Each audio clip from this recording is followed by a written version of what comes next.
কল্পনা করো, একটা জাতি যাদের শক্তি এত বেশি যে তারা পাহাড় কেটে বিশাল প্রাসাদ বানাতো।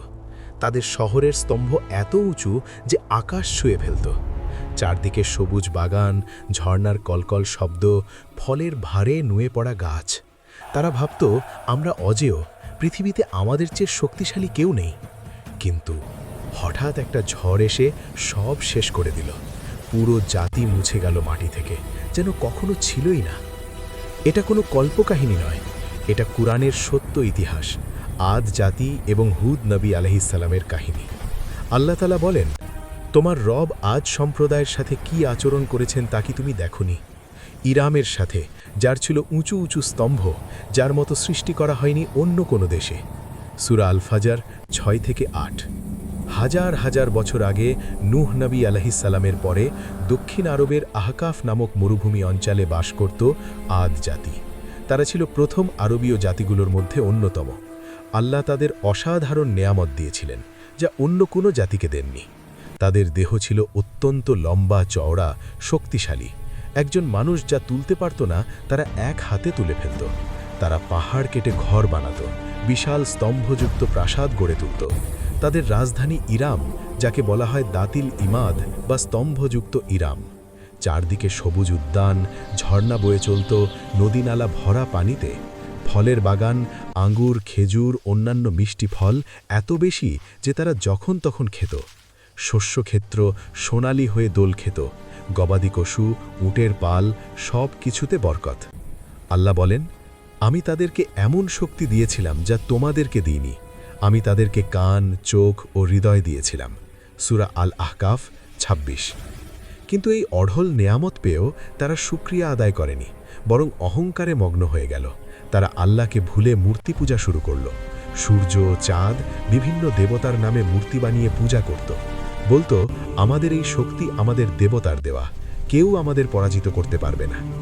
এই অহংকারী শিরককারী জাতের মাঝে আল্লাহ তাআলা পাঠালেন তাদেরই ভাই হুদ নবী আলাইহিসসালামকে। তিনি তাদের মতোই শক্তিশালী দেহের অধিকারী ছিলেন, সত্যবাদী, বিশ্বস্ত, কিন্তু তার অন্তর ছিল আল্লাহর ভয়ে ও তাওহীদে ভরা। হুদ আলাইহিসসালাম বছরের পর বছর ধৈর্য ধরে দাওয়াত দিতে লাগলেন। তিনি জনসমাবেশে দাঁড়িয়ে বলতেন, হে আমার কওম, আল্লাহর ইবাদত করো, তাকে ছাড়া তোমাদের কোনো সত্য ইলাহ নেই। তোমরা তো কেবল মিথ্যা উদ্ভাবন করছো। হে আমার কওম, আমি তোমাদের কাছে এর জন্য কোনো পারিশ্রমিক চাই না। আমার পারিশ্রমিক তো সেই সত্তার কাছে যিনি আমাকে সৃষ্টি করেছেন। তোমরা কি বুঝো না? হে আমার কওম, তোমাদের রবের কাছে ক্ষমা প্রার্থনা করো, অতঃপর তার দিকে ফিরে এসো। তিনি তোমাদের উপর আকাশ থেকে প্রচুর বৃষ্টি বর্ষণ করবেন এবং তোমাদের শক্তির উপর শক্তি বাড়িয়ে দেবেন। তোমরা অপরাধী হয়ে মুখ ফিরিও না। সূরা হুদ 50-52। তিনি তাদের স্মরণ করিয়ে দিতেন, এই শক্তি, এই বাগান, ঝর্ণা, এই নেয়ামত সব আল্লাহর। তওবা করলে আরও বেশি পাবে। কিন্তু জাতির নেতারা হাসাহাসি করত, বলতো, হে হুদ, তুমি তো আমাদের কাছে কোনো স্পষ্ট প্রমাণ নিয়ে আসনি। আমরা তোমার কথায় আমাদের দেবতা ছেড়ে দেব না। আমরা তো বলি আমাদের দেবতাদের কেউ তোমাকে পাগল করে দিয়েছে। তারা উপহাস করে বলতো, যে আযাবের ভয় দেখাও তা নিয়ে এসো দেখি, যদি তুমি সত্যবাদী হও।